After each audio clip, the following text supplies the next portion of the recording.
Gunboat 68. Let's talk about Gunboat 68. Let's do a bit of a debrief while we're stuck cruising down the east coast of Dominica with absolutely zero wind. Yeah, it's that one day every couple of years that it happens, and here we are. We need to be in Martinique for a job, and so we're motoring and we're dying. Yeah, we don't do motoring. Anyway, so let's have a quick look at what the job was. And yeah, it is a job. So I take these boats from point A to point B for people, and they return the favour with some money. So yeah, it's a job.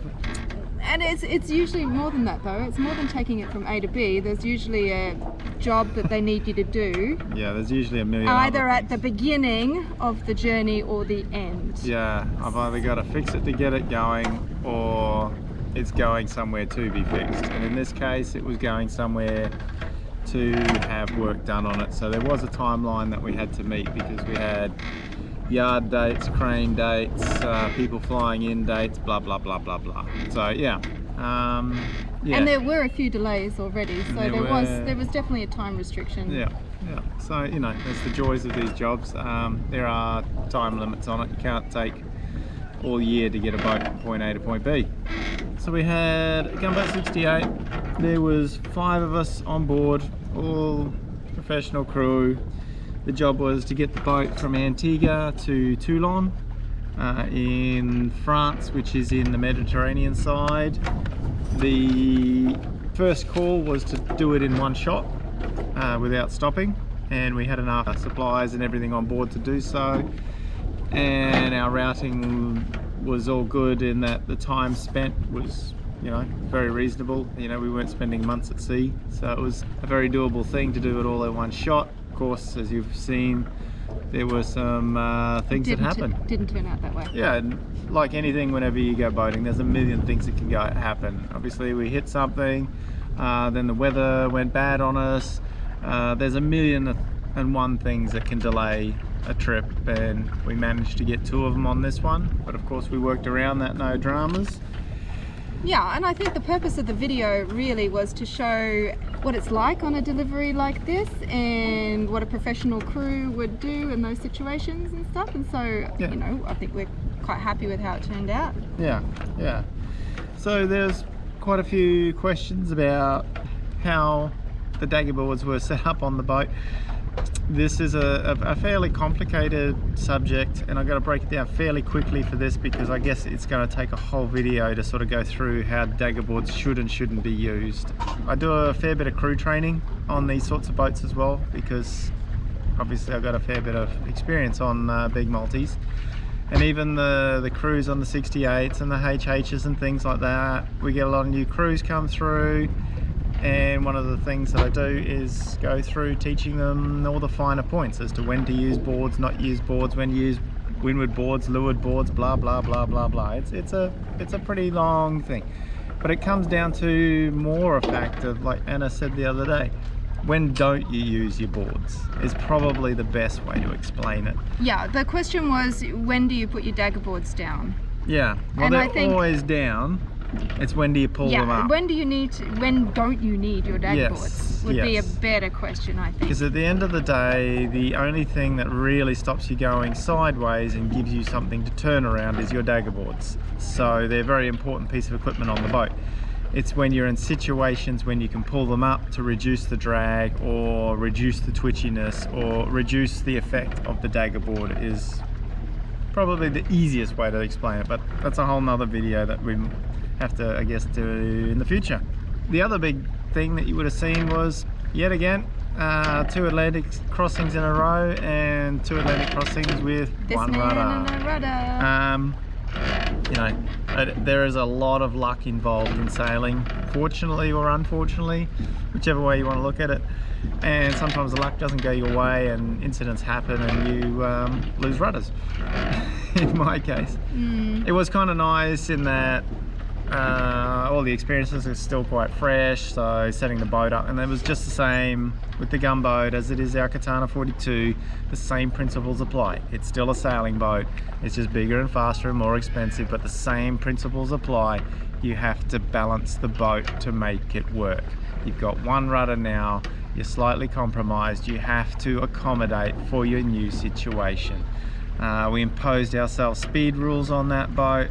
We didn't have the same issues on this boat where we have to impose speed rules because we don't have to slow us down, did we? In a Gunboat 68 you have a surf, and particularly at 2 o'clock in the morning when it's 25 to 27 knots and you set yourself a 12 knot speed limit, things are a little bit different. We got to manage the speed and the situations.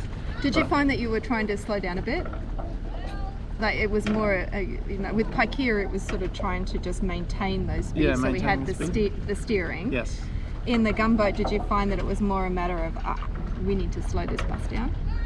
Yeah, not too bad. We had to slow it down, which isn't too difficult, but slowing it down and still maintaining the balance is a little bit tricky. But then you've got to be more conservative. You got this slightly more difficult situation because in the evening you want to slow it down, but not slow it down too much, because if you go too slow the steering gets very unresponsive. But with that sail plan up, you only got to have a 5-6 knot increase and a good surf down a wave, and you can have a 10 knot speed increase. So, you know, from 12 knots to 22 knots in a wave without blinking an eyelid. So the speed management was just a different problem to solve, and we had to just be a little bit more vigilant on our sail changes. So we run, and I'm a huge fan of not having furling headsails because they're terrible for your sail. We run 2 headsails, so we have a J1 and a J3, and it's as simple as we have too much power in the J1, we furl it, then we deploy the J3, and then we're depowered. Super simple, takes a couple minutes, no reefing, no faffing, and you've changed gears in the boat. So anyway, but what I wanted to talk about was actually the rudder and the rudder system on board the boat. It's fantastic. Anna and I come from dinghy sailing backgrounds, beach cat sailing backgrounds, so having boats with rudder boxes and blade style rudders, same principle, is normal for us. And they're great because they maintain balance and stiffness and all the rest, and you can pull them out to get to the beach, so they're fantastic. Now the Gunboat runs the same system. The really cool thing about it is Gunboat have spent a bit of time sorting out this system. So they had the same concept in their older boats, but they went, and we actually tried this in a catamaran in Australia, where you have a really big bearing and then the rudder blade goes through this bearing, and it's all really cool, but in reality it's a major pain in the backside. It's terrible for maintenance, it's very expensive, and if the balance is slightly wrong in the rudder blade, it's very difficult to alter. So Gunboat went the route that A classes have been setting up, where we have a pin tool on the side of the rudder box to give us the balance, and it works beautifully, to be honest. And there's also a little system where we can adjust the rake of the rudder blade to change the balance, to really dial it in. Cool. It's super cool. And you can carry spare blades then, I guess? Yes, and because it's not like our boat with a rudder stock, if you break a rudder blade off and it happened to break off clean and you can get it out of the box, you can put the new blade in. Really good for when you're offshore. Like I spoke with that when we broke ours, with a rudder stock you've got to get in the water and then try and get the old stock out and the new stock in. You're doing that in 2.5-3 meter sea state, it ain't gonna happen. Well, it could, but not safe. It's very high risk. We wouldn't probably attempt it. I mean, the idea is you keep yourself safe. Yeah. And what was cool, you would have seen with the rudder blade exploded and destroyed itself, which meant that the boat and the box didn't destroy themselves. The box had a crack in it, and we removed the box and inspected it, and if we did have a spare blade on board, it was in a good enough condition to certainly sail on it without any dramas. The boat, there was no problem. There was no issue with the boat at all. We didn't touch the boat when we were in the Azores. All we did is, to be vigilant, was we put a new box into the boat when we were in the Azores, and we had the new blade flown out to us from the other Gunboat 68. and we were 100% go from Azores back to Toulon. So that style of design of rudder blade and box for offshore boats, really good. I was liking the idea, but I now love the idea.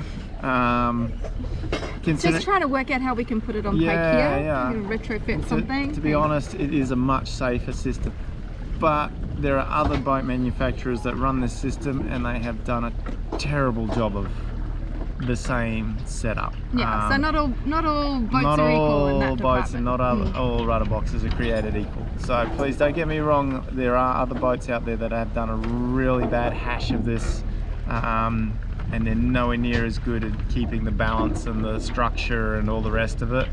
But yeah, the Gunboat solution. Yeah, I think what we're saying is the Gunboat's got it right. Yeah. So I got to give them 10 out of 10. Yeah, well done, Gunboat. Yeah, they may not have intended it like that, but the way it worked out. I'm sure they absolutely intended it to be like that, Shane. Yeah.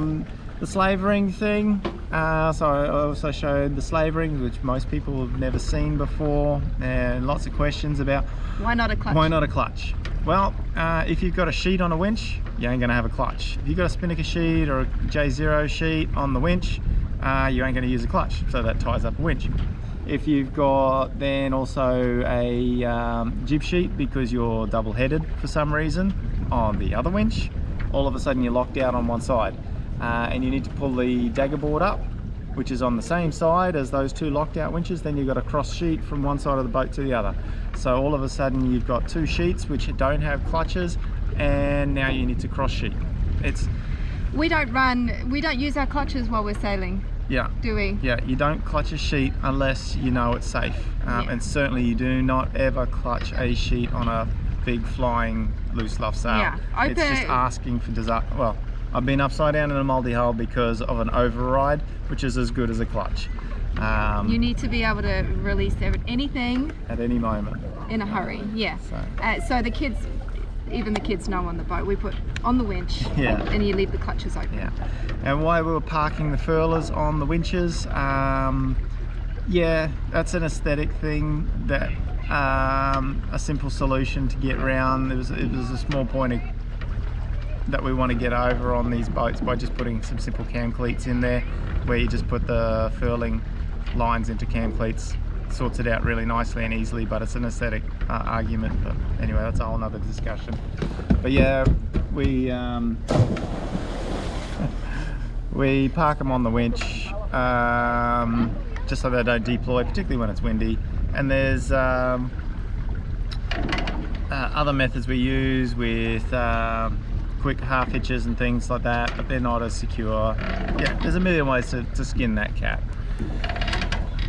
Yeah, it's probably, that's a good point. It's probably worth mentioning that just because you may sail the boat a particular way, the other professional crew have their own and like approaches as well. So actually it's really good to do and there's crew other deliveries boats. And see how other people manage it as well, because we always get something out of it back on Pike here as well. So and that is a lot of why we are filming this for YouTube, isn't it? It's just to give you guys an idea of what what we do, what we've seen, and how you might be able to apply it to your own boat. Yep, and there are boats that have furler lines that run through clutches. The reason why we don't do it particularly on a lot of the sails on the 68, and it was the same with the Orma 60 Tri we used to race, is because you're always taking the furlers on and off. They don't live on the front of the boat, and if you're going through clutches, that means you've got to split the continuous line furler line to put it in and out the clutch, and that's a major pain in the backside.